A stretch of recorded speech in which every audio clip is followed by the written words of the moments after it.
Hello बच्चों, पहले हमने पढ़ा था प्रिपरेशन ऑफ कार्बोक्सिलिक एसिड और आज हम पढ़ेंगे प्रॉपर्टीज ऑफ कार्बोक्सिलिक एसिड। सबसे पहले इसमें physical properties of carboxylic acid.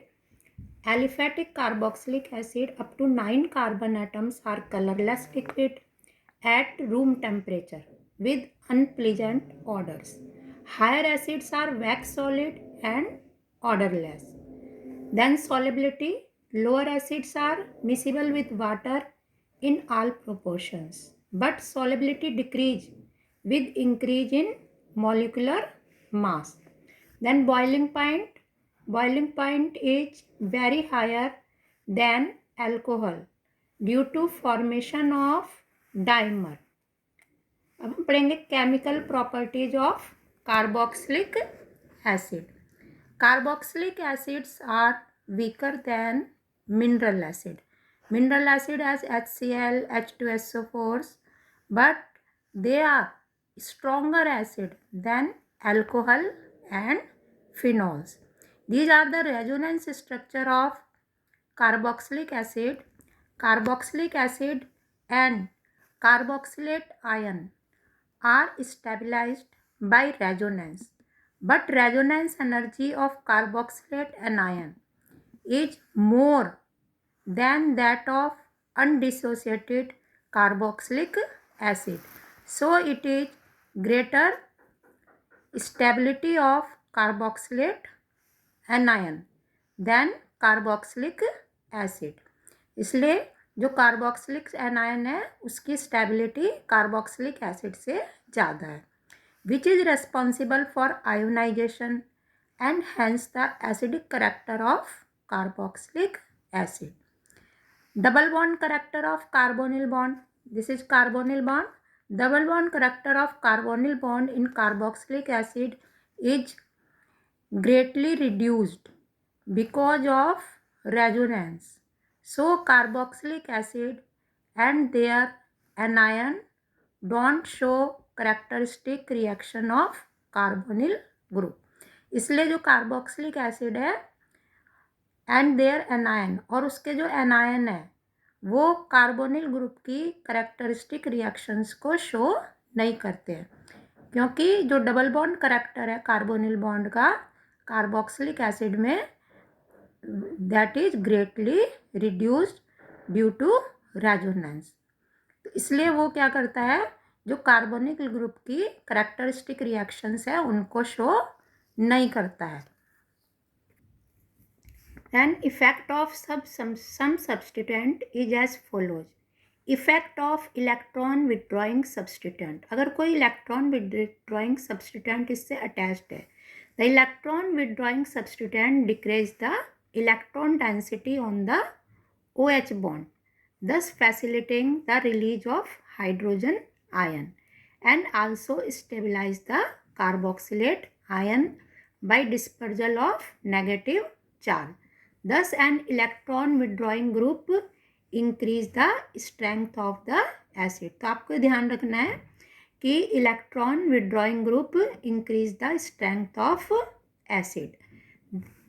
फिर आपका effect of electron releasing substituent, इसका अपोजिट हो जाएगा. जैसे एल्काइल ग्रुप है, presence of electron releasing substituent intensify the electron density in OH bond and as a result adversely affect to the release of hydrogen ion, thus decrease the acidic character. अगर electron releasing substituent attached है तो acidic character decrease हो जाएगा, और अगर electron withdrawing substituent attached है तो आपका एसिडिक करेक्टर इंक्रीज हो जाएगा. ये आपको ध्यान रखना, इसके ऊपर क्वेश्चंस भी आते हैं. फिर आपकी एसिडिटी डिक्रीज हो रही है, अगर if acidity decrease with larger alkyl group, कोई लार्जर एल्काइल ग्रुप अटैच्ड है तो उससे एसिडिटी डिक्रीज हो जाती है due two plus I effect of alkyl group increase with the size of alkyl group. जैसे जैसे एल्काइल ग्रुप का साइज इंक्रीज होता है तो प्लस आई इफेक्ट जो होता है एल्काइल ग्रुप का क्या हो जाता है, इंक्रीज होता है. For example, formic acid is more acidic than acetic acid and acetic acid is more acidic than propanoic acid. तो acidity decrease with larger alkyl group, जैसे जैसे लार्जर एल्काइल ग्रुप अटैच्ड होता जाएगा तो एसिडिटी डिक्रीज होती जाएगी।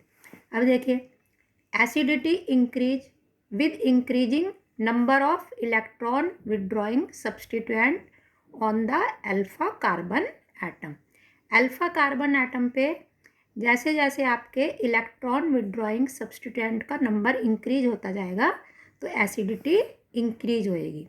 जैसे acetic acid is less acidic than chloroacetic acid and chloroacetic acid is less acidic then dichloro acetic acid. Dichloroacetic acid is less acidic acid than trichloroacetic acid, or that one Cl3COOH.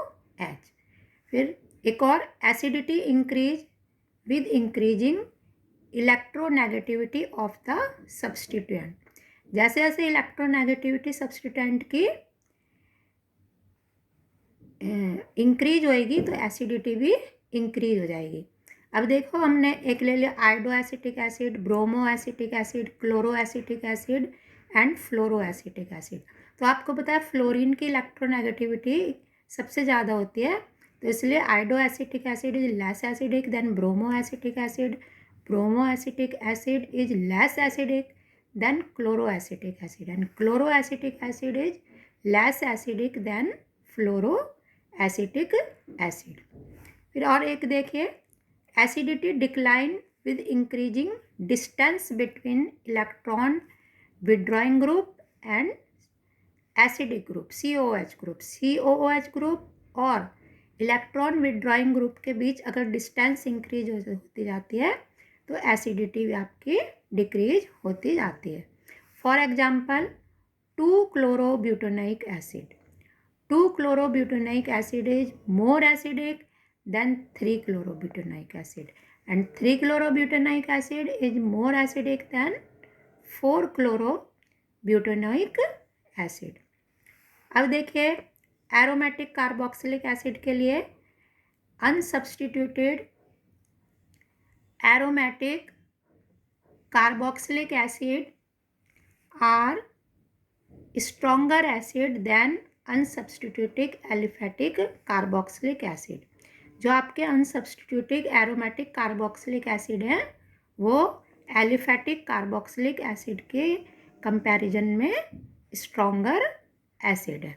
Benzoic acid is stronger acid than acetic acid and but formic acid does not contain any alkyl group, so it is stronger than benzoic acid, क्योंकि formic acid में तो कोई alkyl group है ही नहीं। तो formic acid is more acidic than benzoic and benzoic acid is more acidic than acetic acid.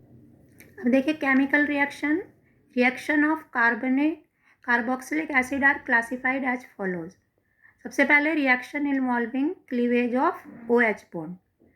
अब reaction involving OH bond, reaction with sodium मतलब reaction with metal and alkalies. Sodium के साथ reaction करते हैं एसिड की तो उससे क्या बन जाता है, सोडियम कार्बोक्सिलेट।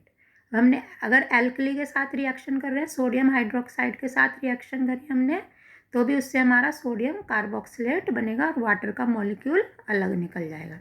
सोडियम बाइकार्बोनेट के साथ रिएक्शन करेंगे तब भी सोडियम कार्बोक्सिलेट बनेगा और वाटर का मॉलिक्यूल प्लस कार्बन डाइऑक्साइड इसमें से अलग हो जाएगी। फिर है reaction involving cleavage of C and OH bond. इसमें देखिए formation of anhydride. Acetic acid की रिएक्शन किसी मिनरल एसिड के साथ करते हैं। मिनरल एसिड जैसे H2SO4 है, HCl है, और या कि हम फास्फोरस पेंटॉक्साइड के साथ भी कर सकते हैं और फिर उसको हीट करते हैं तो एसिड से आपका मिनरल एसिड के साथ रिएक्शन करने पर, हीट करने पर एसिड एनहाइड्राइड बनते हैं। अब ये देखिए, एसिटिक एसिड की रिएक्शन मिनरल एसिड के साथ हो रही है, उसको हीट कर रहे हैं तो इससे एसिटिक एनहाइड्राइड आपका बन गया।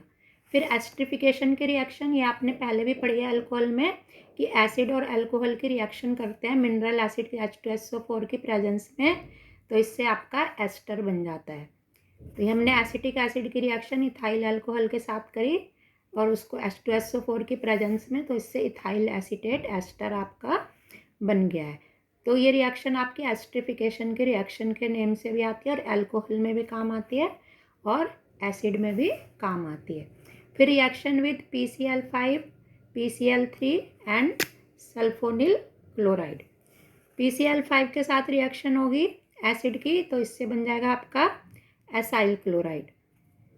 PCl3 के साथ करेगी तो भी एसाइल क्लोराइड, और सल्फोनिल क्लोराइड के साथ होगी तो भी इससे आपका एसाइल क्लोराइड बन जाएगा। फिर रिएक्शन विद अमोनिया। अमोनिया के साथ रिएक्शन होने पर एमाइड्स बनते हैं। अमोनिया के साथ रिएक्शन करी, हीट किया, तो उससे आपका एमाइड्स बन जाएंगे। अगर आपका एरोमेटिक एसिड है तो भी अमोनिया के साथ रिएक्शन करने पर ये पहले इंटरमीडिएट कंपाउंड बनेगा और फिर इससे बेंजेमाइड बन जाएगा। या अब जिस यहाँ पे देखिए 2 COH ग्रुप अटैच्ड हैं, तो यहाँ पर हमने अमोनिया के साथ रिएक्शन करी, पहले ये आपका इंटरमीडिएट कंपाउंड बन गया, फिर आपका ये कंपाउंड बना और फिर स्ट्रॉन्ग हीट करते हैं तो एक और इसमें से अमोनिया निकल जाती है और उससे थैलेमाइड आपका बन जाता है। फिर है आपकी रिएक्शन इन्वॉल्विंग COOH ग्रुप। देखिए सबसे पहले आपकी थी reaction involving cleavage of OH group, फिर reaction involving cleavage of C and OH group, फिर एस्टरिफिकेशन की रिएक्शन, फिर reaction with PCl5, PCl3 and sulphonyl chloride, और फिर रिएक्शन विद अमोनिया। अब देखिए reaction with COOH group. Reaction अब देखिए एसिड है हमारा, एसिड का हम रिडक्शन करते हैं, या तो लिथियम एल्युमिनियम हाइड्राइड, ईथर और डाइब्रोबोरेन की साथ इसका रिडक्शन करते हैं और फिर उसका हाइड्रोलाइसिस करते हैं, तो इससे हमारा प्राइमरी अल्कोहल बन जाता है। ये हमने प्राइमरी अल्कोहल की प्रिपरेशन में भी ये वाली रिएक्शन पढ़ी थी। फिर है डीकार्बोक्सिलेशन। डीकार्बोक्सिलेशन में देखिए सोडा लाइम की साथ रिएक्शन करते हैं और इसको हीट करते हैं सोडा लाइम के साथ, तो इससे हमारा हाइड्रोकार्बन बन जाता है और सोडियम कार्बोनेट इससे अलग हो जाता है। ऐसे ही सोडियम, जैसे सोडियम कार्बोक्सिलेट है तो ऐसे ही सोडियम बेंजोएट, सोडियम बेंजोएट के साथ रिएक्शन करते हैं सोडा लाइम की और उसको हीट करते हैं, तो उसमें भी सोडियम कार्बोनेट आपका अलग हो जाएगा और इससे आपकी बेंजीन बन जाएगी। फिर देखिए हेलोजिनेशन।